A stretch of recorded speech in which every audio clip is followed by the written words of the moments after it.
My name is Lucinda Reilly, and this is my presentation for EDC171 Assignment 3. In the Sutherland Shire in southern Sydney where I live, there has been an influx of flying foxes over the last 10 years. They set up a camp in Currilla in 2008, and after a failed dispersal attempt in 2015, they have returned, also moving into the Camellia Gardens at Caringbah.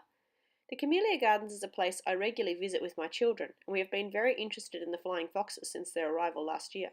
This led me to research about these flying foxes and to the topic I chose for my inquiry, the impact of urbanisation and relocation on grey-headed flying foxes. Grey-headed flying foxes are a species of fruit bat which lives along the eastern coast of Australia. They eat fruit, nectar and blossoms and are important in our natural environment, acting as pollinators and seed distributors for many Australian native plants.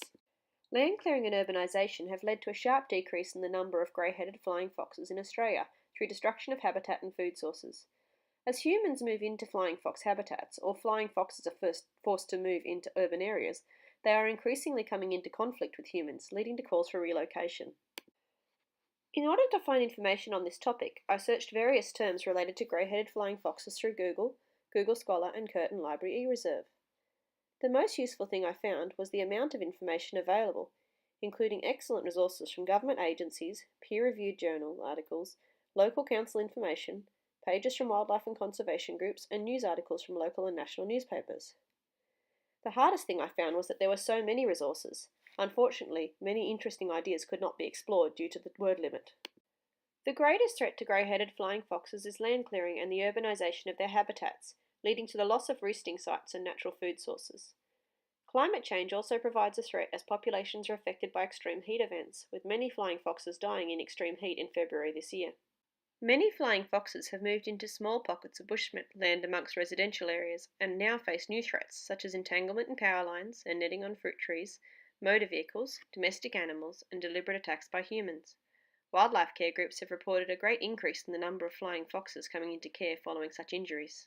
Flying foxes are often considered a pest, with humans concerned by noise, odour, droppings, disease and damage to crops, inevitably leading to calls for relocation. Flying foxes also cause damage to the trees where they roost. In some cases, this damage may be permanent, so where these trees are valuable, such as in the Sydney or Melbourne botanical gardens, relocation is undertaken. While dispersal techniques vary, they can cause great stress to the flying foxes, leading to injury, illness, or death, especially in breeding females and their young. The biggest problem with dispersal is how difficult it is to control where the flying foxes go, as they often try to return for up to years after dispersal. They may also move to another unsuitable area, requiring relocation. National population surveys are performed quarterly by the CSIRO and the Department of the Environment to keep track of population numbers and roost sites so they can identify changes as they occur. Grey-headed flying foxes are now listed as a vulnerable species, affording them a greater level of protection.